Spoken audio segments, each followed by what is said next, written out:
രാജ്യത്തിന്റെ വികസനത്തിനായുള്ള പ്രധാനപ്പെട്ട സെൻസസ് പ്രക്രിയ സംസ്ഥാനത്ത് അട്ടിമറിക്കപ്പെടുന്നുവെന്ന് ആക്ഷേപം. 2040-ൽ ഭാരതത്തെ നമ്പർ 1 ആക്കേണ്ട ഒരുക്കങ്ങൾ നടത്തുന്ന അടിസ്ഥാന വിവരശേഖരത്തിൽ കളവ് നടത്താൻ ഉദ്യോഗസ്ഥർ എന്യൂമറേറ്റർമാരെ നിർബന്ധിക്കുകയാണ് നടക്കുന്നത്. രാഷ്ട്രവിരുദ്ധമായിട്ടുള്ള പ്രവർത്തനമാണ് എന്ന ആക്ഷേപമാണ് ഉയരുന്നത്.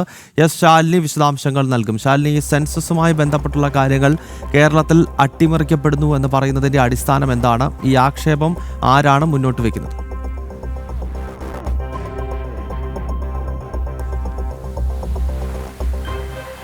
ഗൗതമ, വിവിധ മേഖലകളിൽ വിവിധ ജില്ലകളിൽ നിന്നടക്കമുള്ള അധ്യാപകരും ഈ മേഖലയിൽ പ്രവർത്തിക്കുന്ന എന്യൂമറേറ്റർമാരുമാണ് ഇത്തരത്തിലൊരു പരാതി ഉന്നയിക്കുന്നത്. അതായത് ഇവരുടെ വാട്സപ്പ് ഗ്രൂപ്പുകളൊക്കെ ഉണ്ട്. ഈ ഗ്രൂപ്പുകളിൽ അടിക്കടി ഇവർക്കുള്ള മാർഗനിർദ്ദേശങ്ങൾ മാറ്റി നൽകുകയാണ്. ഇതിൽ പ്രധാനമായും ഈ സെൻസസ് അട്ടിമറിക്കുന്നുണ്ട്, പല സംസ്ഥാനങ്ങളിലും കേരളത്തിലും അതുണ്ട് എന്നുള്ളത് വ്യാപകമായ പരാതികൾ ഉയർന്നതാണ്. പ്രധാനമായും ഈ വെളിയിട വിസർജന മുക്ത സംസ്ഥാനമായി കേരളത്തെ പ്രഖ്യാപിച്ചിട്ടുണ്ട്. അതുകൊണ്ട് തന്നെ അത്തരത്തിലുള്ള വെളിയിട വിസർജനം നടത്തുന്ന മേഖലകളുണ്ടെങ്കിൽ, വീടുകളുണ്ടെങ്കിൽ അതൊന്നും തന്നെ ഈ വിവരശേഖരണത്തിൻ്റെ ഭാഗത്തിൽ അടയാളപ്പെടുത്തേണ്ട, അവിടെ ടോയ്ലറ്റ് ഉണ്ട് എന്നുള്ള രേഖപ്പെടുത്തിയാൽ മതി എന്നുള്ളതാണ് എന്യൂമറേറ്റർമാർക്ക് നൽകിയിട്ടുള്ള ഒരു നിർദ്ദേശം. മറ്റൊന്ന്, ചിലയിടത്ത് വൈദ്യുതി ഉണ്ടാവില്ല, ചിലയിടത്ത് ഗ്യാസ് കണക്ഷൻ ഉണ്ടാവില്ല. ഇതൊക്കെ ഉണ്ട് എന്ന് എഴുതി ചേർക്കാനും ഇല്ലാത്ത കാര്യങ്ങൾ ഉണ്ടെന്ന് വരുത്തി തീർക്കാനുമുള്ള ഒരു ശ്രമം അങ്ങനെ രേഖപ്പെടുത്തണമെന്നുള്ളതാണ് എന്യൂമറേറ്റർമാർക്ക് നൽകുന്ന നിർദ്ദേശം. ഉന്നത ഉദ്യോഗസ്ഥരാണ് ഇത് സംബന്ധിച്ച എന്യൂമറേറ്റർമാർക്കും സൂപ്പർവൈസർമാർക്കൊക്കെ ഈ നിർദ്ദേശങ്ങൾ നൽകുന്നത്.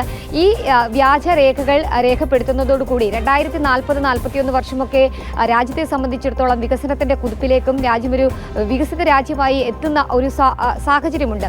അതിന് ഈ തെറ്റായ രേഖകൾ നൽകുന്നത് തിരിച്ചടിയാകുമെന്നുള്ളതാണ് ഈ മേഖലയിൽ പ്രവർത്തിക്കുന്നവർ പറയുന്നത്. അധ്യാപകരും തൊഴിലാളികളും അടക്കമുള്ളവർ ഉന്നത ഉദ്യോഗസ്ഥരെ ഈ വിവരം ധരിപ്പിച്ചതുമാണ്. പക്ഷേ യാതൊരു രീതിയിലുള്ള നടപടികളും ഇവരുടെ ഭാഗത്തുനിന്നുണ്ടാകുന്നില്ല എന്നുള്ളതാണ്. കാരണം വീടുകളും ഒപ്പം തന്നെ വഴികളില്ലാത്ത മേഖലകളും ഒക്കെ കടന്ന് ഈ അധ്യാപകരെത്തി വിവരശേഖരണം നടത്തുമ്പോൾ അങ്ങനെ കൊടുക്കേണ്ട, ഇങ്ങനെ കൊടുത്താൽ മതി, സർക്കാരിൻ്റെ രേഖയിൽ ഉള്ളതുപോലെ രേഖപ്പെടുത്തിയാൽ മതി എന്നൊക്കെയുള്ള വിവരങ്ങൾ രേഖപ്പെടുത്താൻ ഇവരെ നിർബന്ധിതമായി ഉപയോഗിക്കുന്നു, അല്ലെങ്കിൽ അത്തരത്തിലുള്ള നിർദ്ദേശങ്ങൾ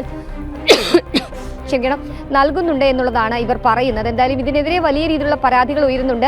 ഇത്തരത്തിൽ തെറ്റായ രേഖകൾ, വിവരങ്ങൾ രേഖപ്പെടുത്താനാകില്ല എന്നുള്ളതാണ് ഈ മേഖലയിൽ പ്രവർത്തിക്കുന്നവർ, എന്യൂമറേറ്റർമാർ ഇപ്പോൾ ഇവരോട് പറയുന്നത്. കളക്ടർമാർ അടക്കമുള്ളവർക്ക് ഇതിൽ പരാതി നൽകാനാണ് അധ്യാപകർ ഉൾപ്പെടെയുള്ളവർ തീരുമാനിച്ചിരിക്കുന്നത്.